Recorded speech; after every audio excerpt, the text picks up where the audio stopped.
All right.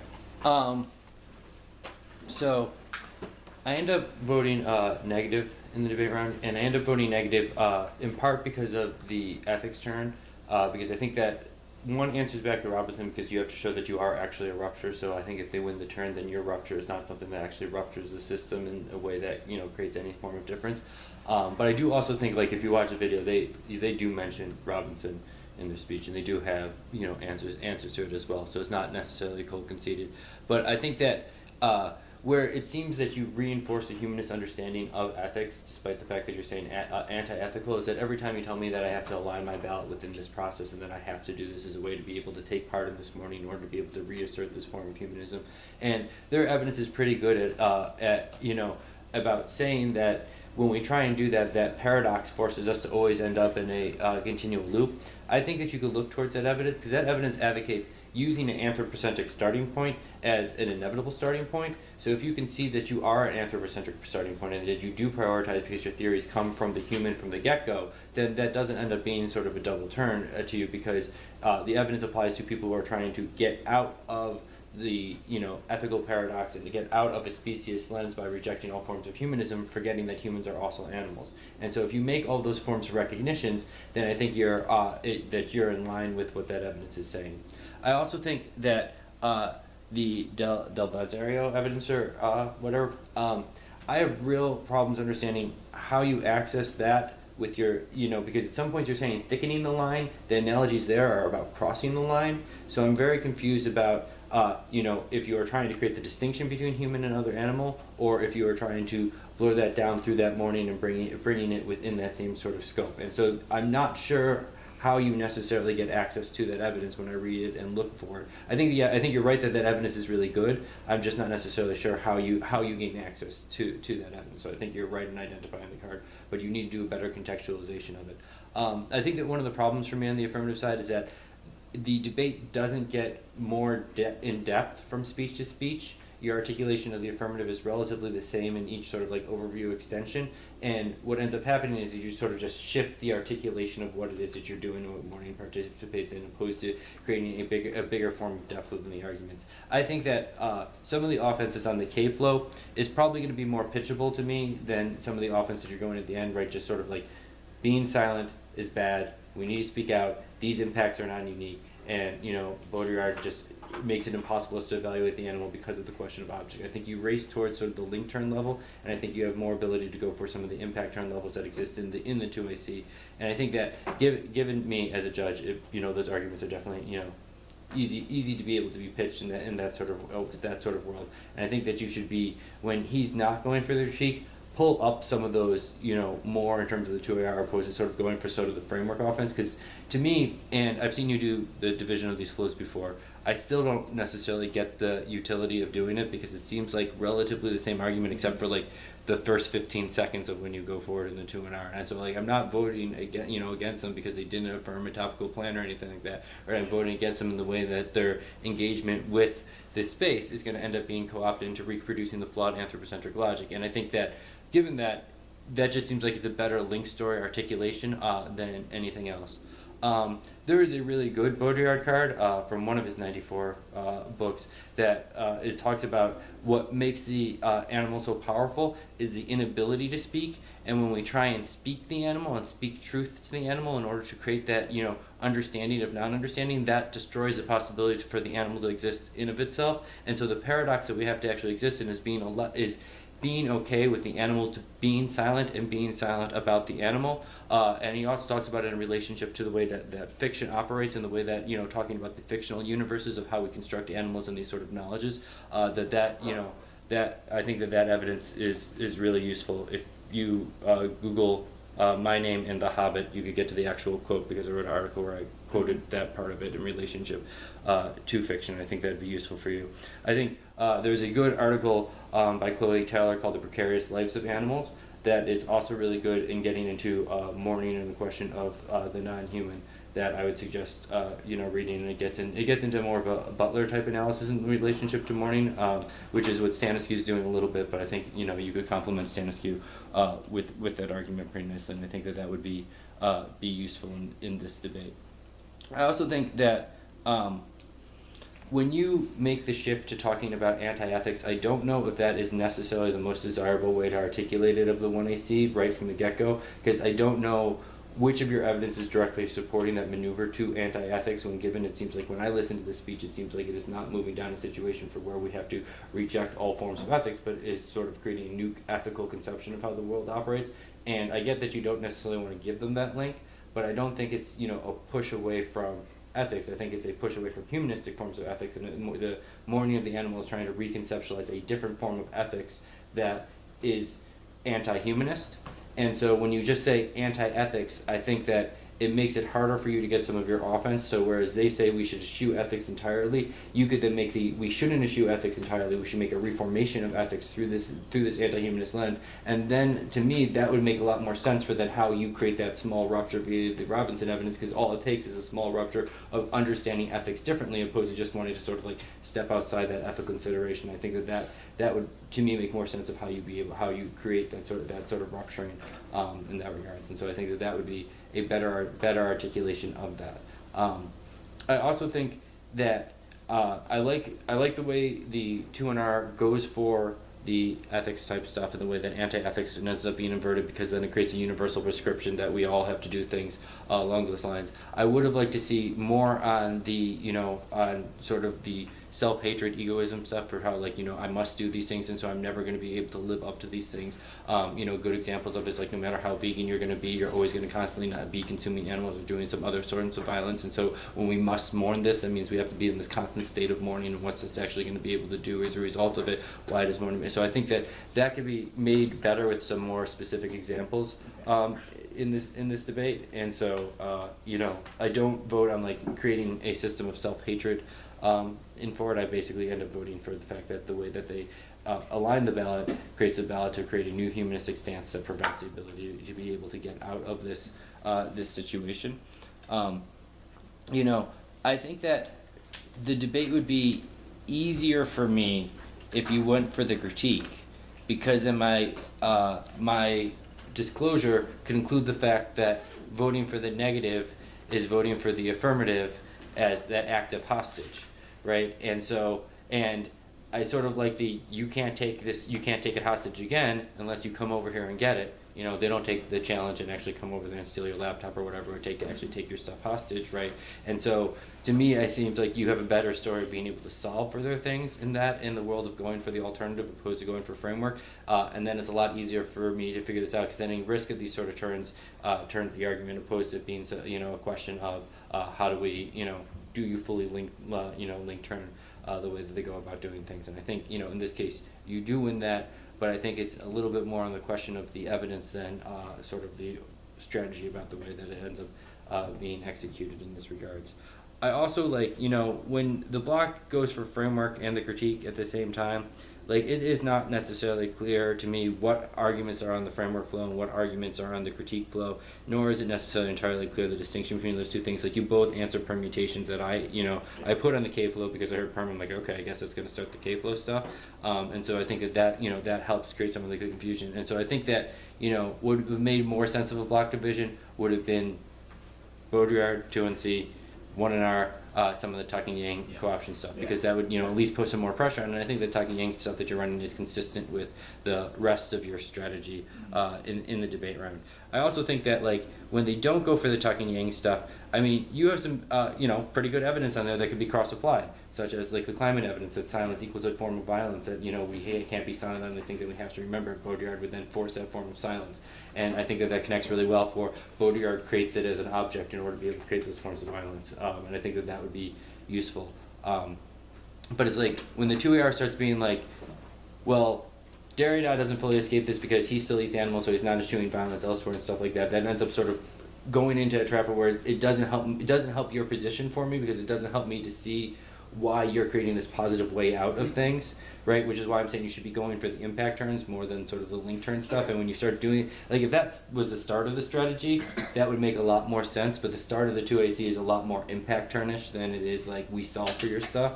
But then by the end of the debate, you've sort of shifted to their ground more than your ground. I think you want to really keep it on sort of your ground. I think that they are making concessions on the case debate, and some of the K concessions of the 1AR extends it's not being directly answered in the 2NR when he just sort of like kicks out via the perm that you're not capitalizing as much as you could be within the 2AR in order to be able to sort of lock that down.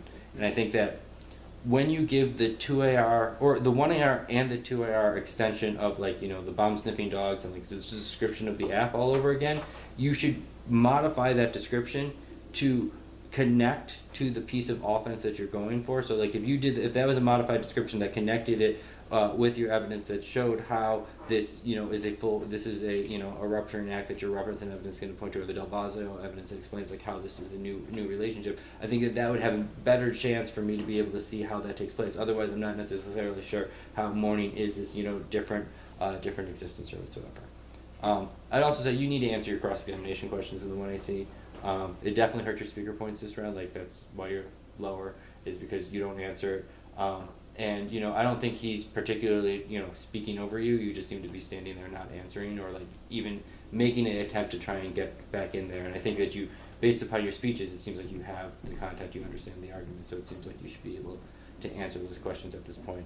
Unless you're if you're scared of like stepping into the links and you want him to be able to articulate it, it'd be better if you're just like, do you want to answer this or something like that? So that way there's at least acknowledgement that you're inserting yourself within the debate to be able to make those arguments, because you clearly know what you're doing in the 1AR. So it's just a question of doing that, making those arguments in in the 1AC cross-examination, I would say.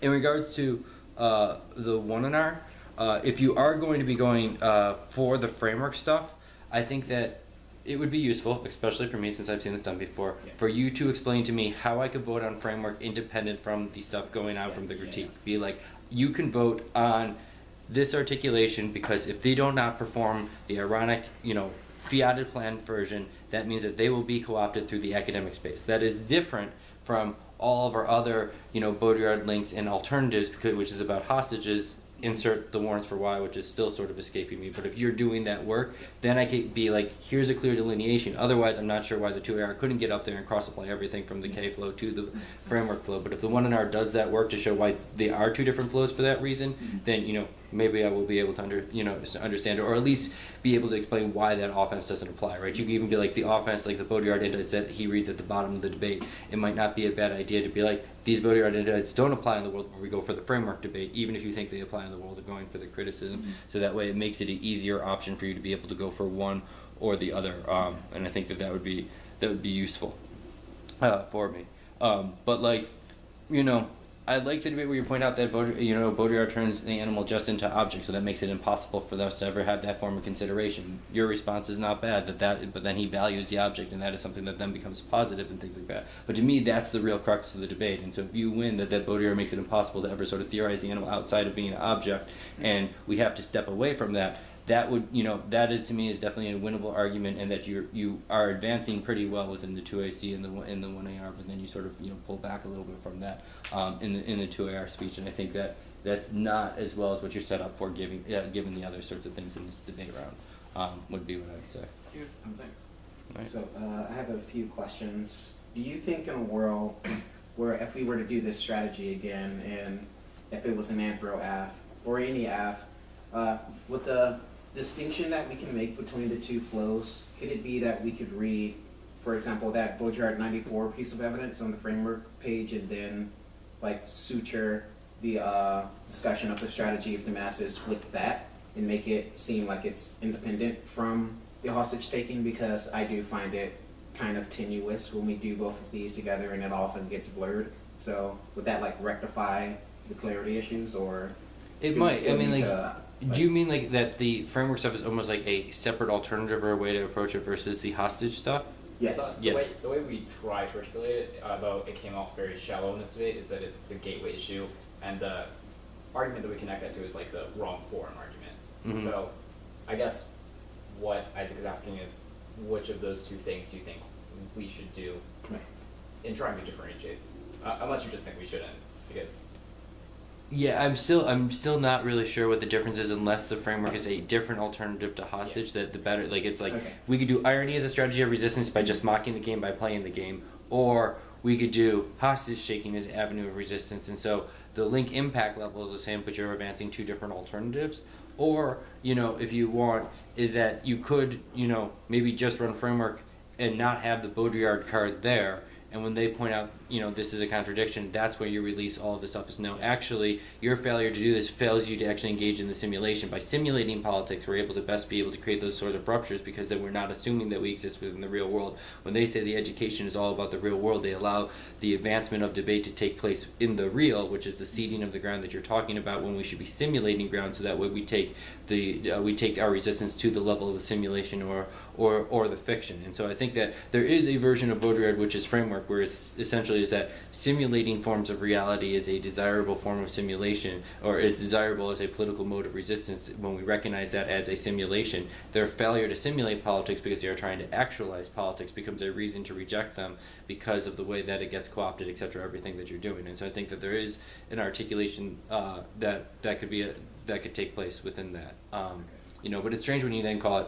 most real world, when it's actually the you really want the most fake world, as a result of it. So I think that maybe just running framework and then pulling out the joke of like they don't get it, that this framework, because obviously running framework and Baudrillard, there's clearly tension there, unless that tension is a deliberate tension that they then overlook, and then you could smooth out those differences. And when they think that when they run all their impact turns of framework, which would likely happen in a round like this, right? Then you point out is that all that attempt to try and solidify the real proves all the linked stories that you're going for in the world of the other the K proper. And I think that might be a better way to divide it. But like when you're reading Baudrillard evidence on one flow and then more Baudrillard evidence on the other, it's sort of difficult to figure out what is the clear difference. And there's always going to be the possibility of cross application. So that means kicking out of either one of them is always going to be sort of a messy business. And so I think that it's I certainly allow sort of the Robinson cross application. I just don't know how they are that that fringe, that little action that creates some form of difference in this debate round.